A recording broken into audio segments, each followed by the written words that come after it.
I'm so happy to be back at my school.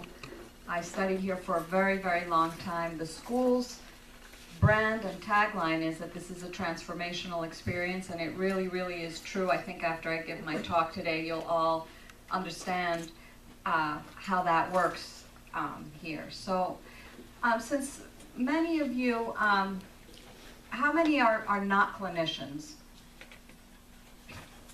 A good number. So I'd like my talk to reflect back on something that you've thought about or are thinking about. And I'm curious to know whether there's 1, 2, 3 or more things in your life that you have been wanting to do to improve yourself, whether it's exercise, or eat better, or be more loving to your spouse, or more patient with your children, or to write a book or change professions, that you have not been able to move ahead on for some reason, and that you have clear intentions for and even goals, and you know exactly how to do it, but for some reason you haven't been able to move ahead on it. How many people have had this experience? Almost everybody. Okay, so I'd like to suggest to you that one of the avenues for you to pursue in moving ahead on whatever it is that you were holding in your mind is to consider that there's something about yourself that you don't yet know. We used to call this the unconscious. Harvard researchers are now calling it the adaptive unconscious, that apparently 60% of our brain is unknown to us. We know that we don't register everything. We're not registering that we're breathing 24/7. There's just so much we can register. And the unknown parts of our brain, if we can get to know them, then doors open and we can proceed with things that we can move ahead on. So this is not new. This is basic Freud, that we have an unconscious, and Freud used to tell his patients what was going on in their unconscious, and unfortunately it didn't seem to help very much. So my talk is about what I learned at this school about what does help to, so that we can get to know ourselves, so that we can move ahead with whatever's mysteriously holding us back that we don't understand yet. And the way that I've framed what can help us know ourselves better are 3 emotional experiences. So I'm going to talk to you today about these 3 emotional experiences. And for those of you, how many people are getting their CEs today? A lot. So I'm going to try to frame my stories in some clinical language for you, although my book is completely free of clinical language. And then I'll open the room up for questions. Now the thing about emotional experiences is that we feel them. This is not a cognitive process. It's not a process of having an idea or a new thought. We have a lot of ideas, we have a lot of thoughts. Emotional experiences are something that we feel.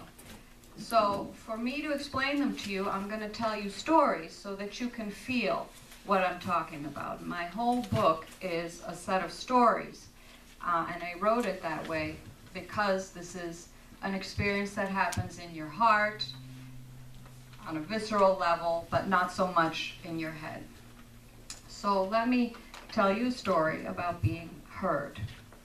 And this is a story about a 5-year-old boy whose name was, let's call him Mikey. And Mikey was having a very hard time in life.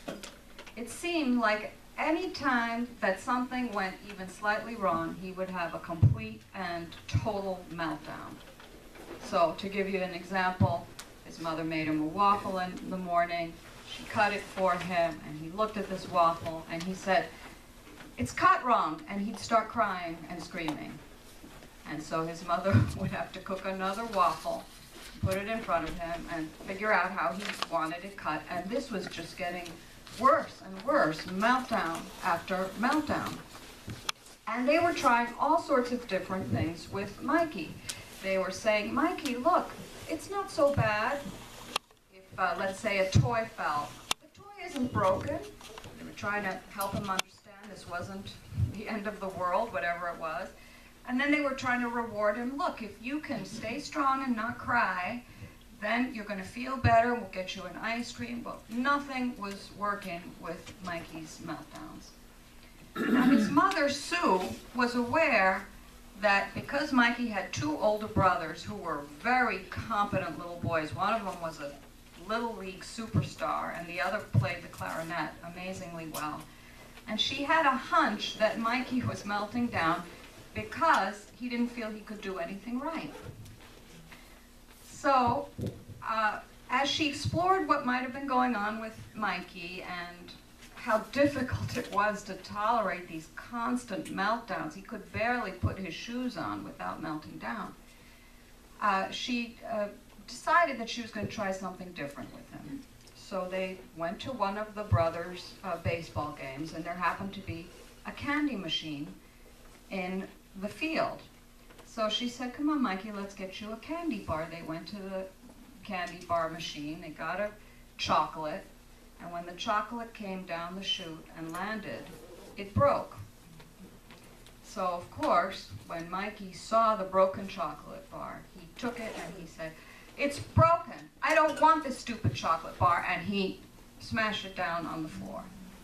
And this was a point where his mother would have taken up the chocolate bar and said, look, look, Mikey, it's okay. We'll put it back together again. There's a part of it that's all right. But instead, she said to him, she looked at him and said, Mikey, come with me.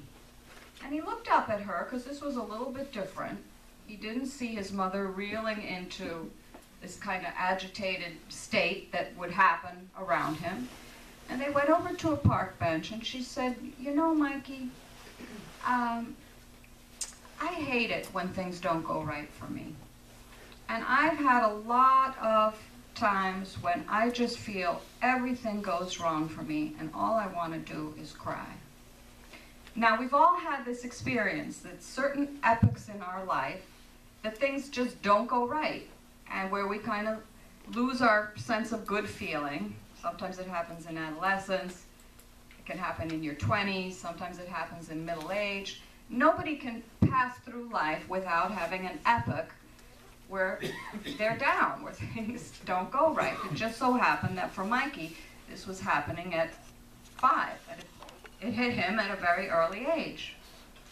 Well, when he heard his mother be okay with his being at this phase in life, he looked at her and he said, really, Mom? And she said, yeah. She said, there's times in your life when nothing goes right. I've been there. It's the worst feeling in the world. And when he heard her say that, he put his head down on her lap. And they were calm. So this is the experience of being heard.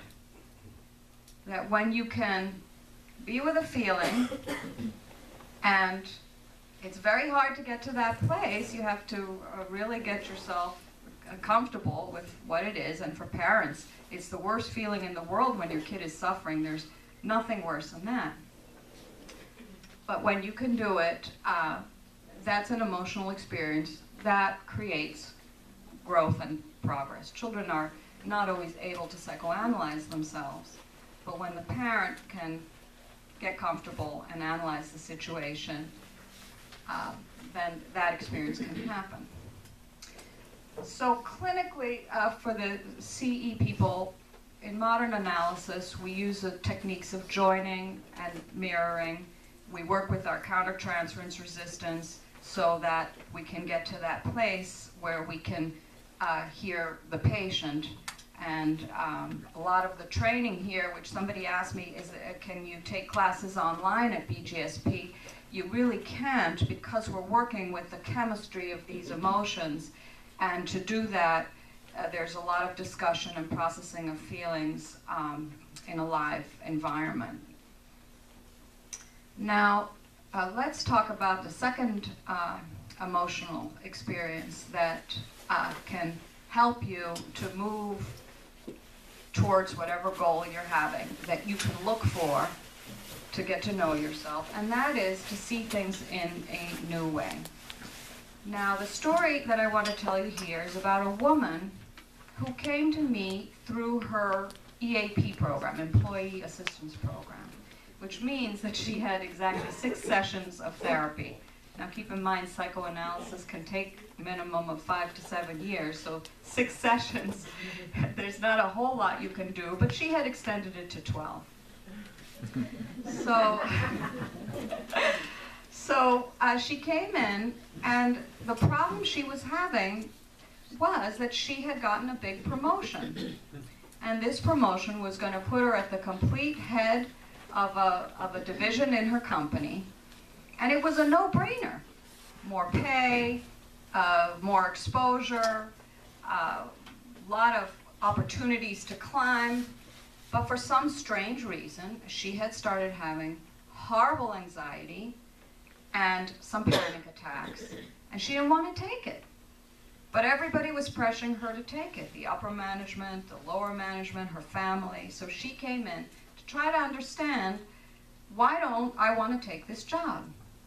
So we spent the first 6 sessions going down all the pros and cons.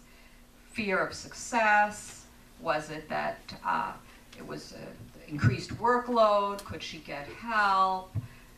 She tried to review everything, and nothing was helping. She was still in the same conflict that she had been.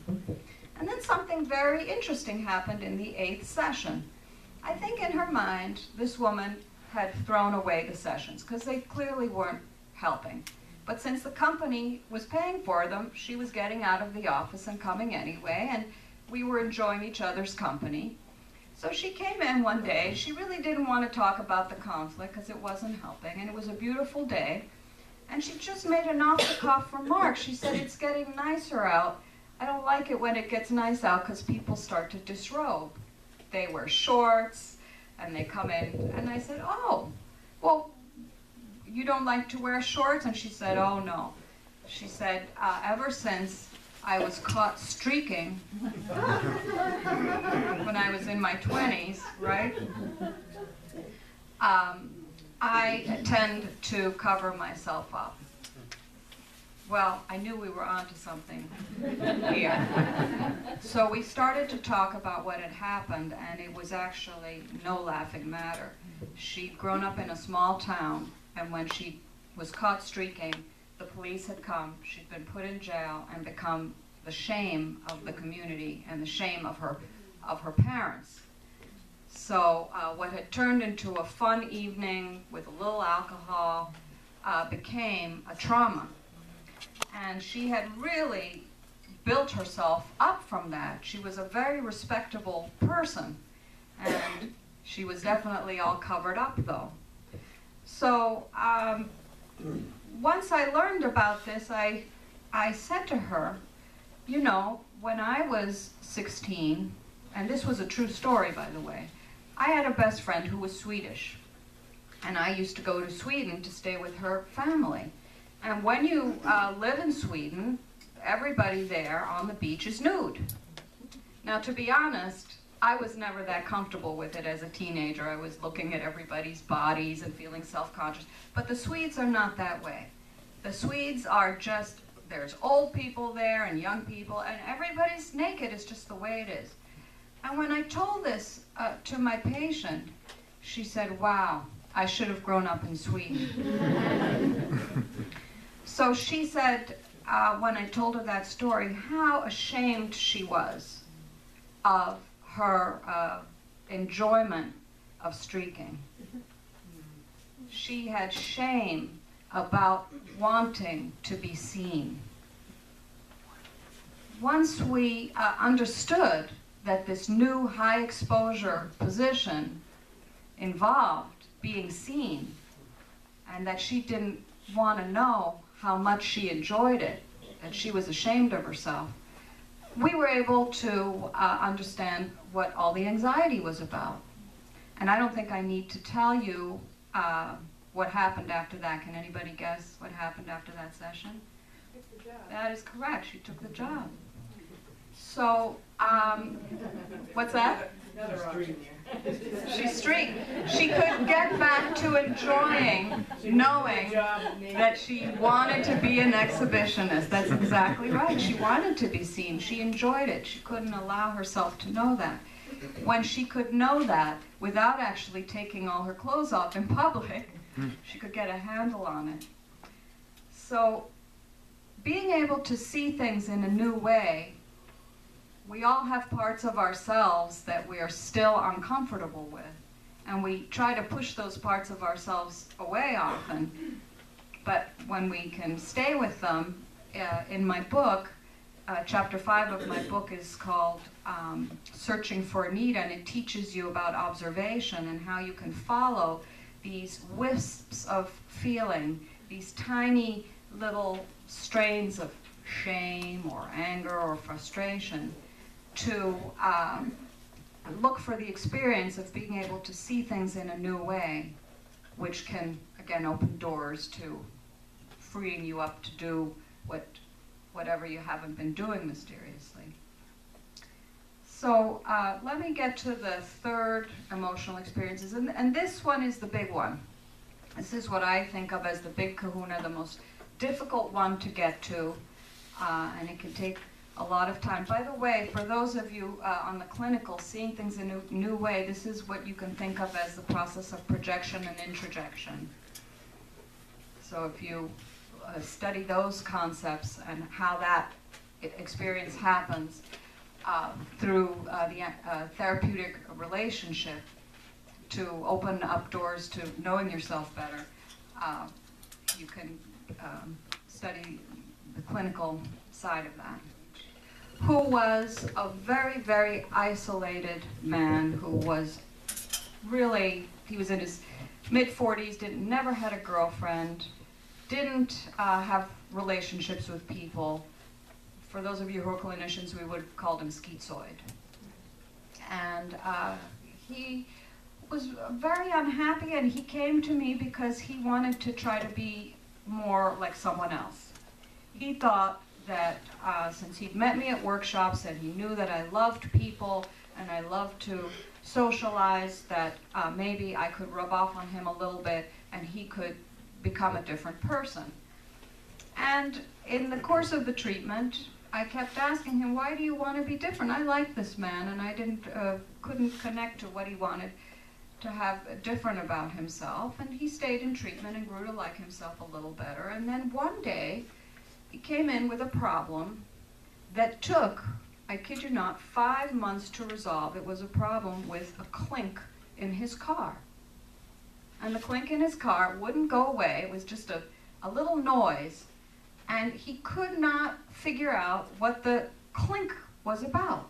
So he spent every session perseverating about the pipes in the car and the motor and the engine. He started to know the pistons and the fans and how the whole thing, session after session after session. And he said to me, is it all right that I'm just talking to you about the car? And I said, it's very important that you talk about it. I told him, you have to talk about it. That's what's on your mind. The car was a metaphor for his inner life, is how I understood it.